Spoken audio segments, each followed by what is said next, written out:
Hello everyone, this is Mark Van Dewatering of the Brainwagon blog. And what you see in front of you is some of the first output from my QRSS beacon that I built along the plans that Hans Summers, G0UPL, put on his website and I've been playing with for the last day or two.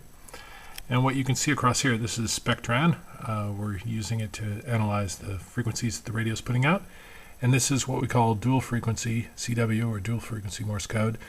As the frequency goes up, that makes the that's the voice on, and then when instead of going silent, it just drops in frequency. So you can actually read the Morse code across the tops of these square waves. So this is K dash dot dash H, or K6, sorry, HX, and this is a slash, and we'll be completing a B here, along with later on, it will eventually show my grid square, which is Charlie Mike 87, CM87, which is basically the location of El Sobrante, California. Over here, we've seen this, pardon me for the weird lighting, but I'm in my dining room, on the corner of my dining room table. This is the radio that I've been working, and the waveforms are actually being generated by this little Arduino.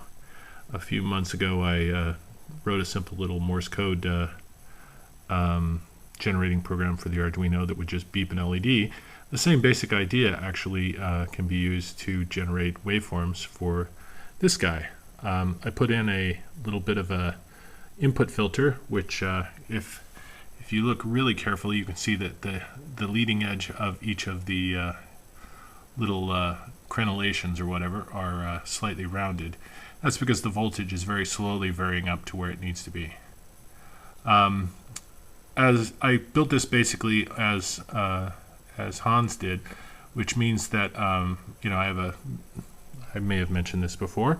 I have instead of a tuning diode, which are hard to find, or at least reasonably hard to find, I actually am using this this LED here, the bright red LED, which isn't glowing because it's actually reverse biased basically, and that turns it into a diode. Well, it is a diode, but the red LED here is used as a tuning diode. When you apply a voltage sort of in the reverse direction, when it's reverse biased, these things exhibit some amount of capacitance. The Arduino, of course, is generating normally values between 0 and 5 volts. If I actually use that as the tuning input to this, the swing of the frequency is about 60 or 65 hertz.